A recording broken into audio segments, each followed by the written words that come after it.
نه دست گفتم نه پای گفتم، نه تن گفتم نه جان گفتم، وطن گفتم وطن گفتم.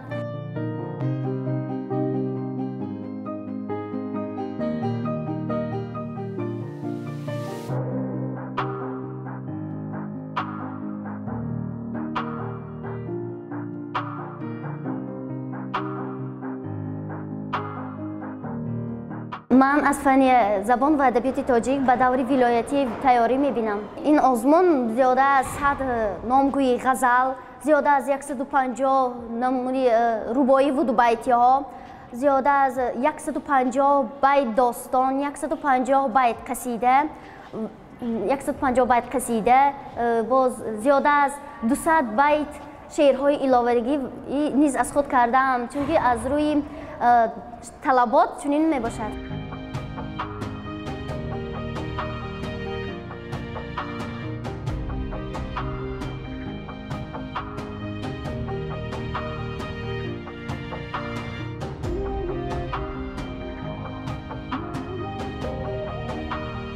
Mana hozir olimpiada misol 5 ta o'quvchimiz o'tgan bo'lsa, 2tasi as sinfi o'zbeki, 3tasi sinfi o'zbeki baromadagi guruhi panch va tashkil qilib hozir hammamiz bilan ishda boramiz, harakat qilamiz, faoliyati maktab peshravand.